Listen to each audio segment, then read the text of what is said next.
Les francs-maçons, plus ancienne et plus grande société secrète du monde. Qu'est-ce que c'est la franc-maçonnerie? Oh bah ça c'est un petit peu de tout, hein, la franc-maçonnerie, un petit peu de sorcier là-dedans, je sais pas quoi. On dit que on ne peut pas constituer un gouvernement sans qu'il y ait au moins un ministre franc-maçon. La réponse est clairement non, il n'y a pas de difficulté là-dessus.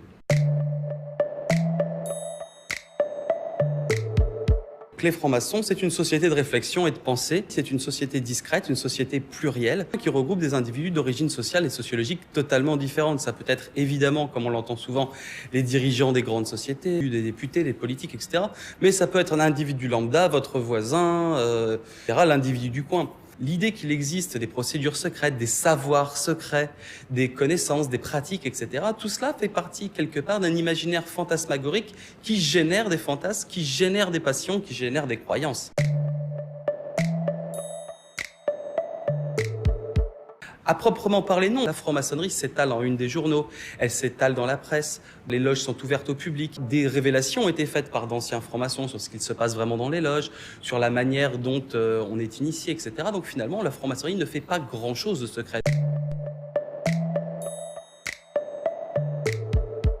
C'est quelque chose qui a vraiment démarqué la chronique dans le cadre des années de plomb. Et oui, effectivement, il y a eu ce cas vraiment concret de connivence entre des politiques, des magistrats, des criminels, etc., pour effectivement mener à bien et dissimuler les activités criminelles, donc illégales, donc secrètes. Mais dans l'immense majorité des cas, les francs-maçons se contentent de discussions autour des grands sujets de société, des grands débats sociaux et sociétaux. Alors, influencer le pouvoir d'une certaine manière, oui, sur des grands débats de société, de produire une pensée, mais encore une fois, il n'y a pas de pensée franc-maçonne en tant que telle, il n'y a pas de pensée monolithique. Effectivement, il y a des grands principes que l'on peut retrouver, la laïcité, le respect du pluralisme, la défense de l'esprit critique, de la rationalisme. Et effectivement, ponctuellement, on peut retrouver une influence de la franc-maçonnerie sur certaines lois, certaines grandes lois. Exemple typique, eh bien, la loi sur la séparation de l'Église et de l'État de 1905. Mais on ne peut pas dire à proprement parler que les lois, les projets de loi, les avant-projets de loi sont fabriqués dans les loges. Bien, la franc-maçonnerie permet, j'allais dire, une sorte d'espace un petit peu à côté, un espace un peu de calme social, calme politique, où les idées peuvent maturer, le débat peut se faire, et elle permet aussi finalement aux gens de se rencontrer et de dialoguer.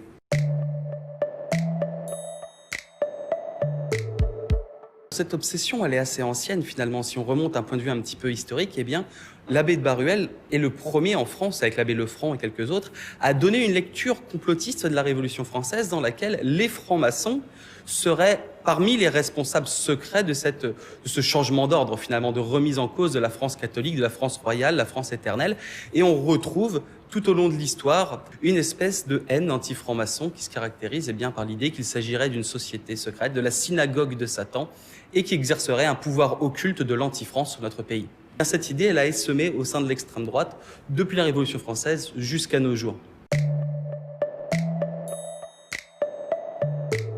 Il faut faire le distinguo entre cette société secrète historiquement avérée que sont les Illuminés de Bavière, Illuminatenorden en allemand, et la construction qui en est faite des Illuminati par un auteur anglo-saxon qui s'appelle John Robison. Puis, dans le cadre de la Révolution française, l'abbé Augustin de Baruel, dans ses célèbres mémoires pour servir l'histoire du jacobinisme, a expliqué que la Révolution française, en vérité, est due à une triple engeance. Les sophistes, les philosophes des Lumières, les francs-maçons et une société plus secrète encore qui aurait infiltré les grades de la franc-maçonnerie, les Illuminati. Le terme Illuminati a été forgé, je le disais, quelques années avant, quelques mois avant, par l'auteur britannique John Robison.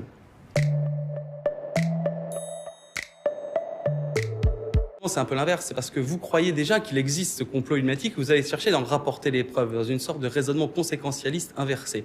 Il est vrai que sur le billet d'1 $, vous retrouvez l'œil qui voit tout, mais cela c'est un symbole très ancien qui est bien préexistant à ces supposés Illuminati ou Illuminés de Bavière. Vous avez affaire à des symboles, effectivement, des symboles rationalistes de l'époque, des symboles des Lumières, qui sont ceux de la pensée rationnelle, de la libre pensée, typiquement l'œil, la pyramide, symbole de la sagesse, de la connaissance. Des symboles que vous retrouvez par exemple dans l'Égypte antique déjà.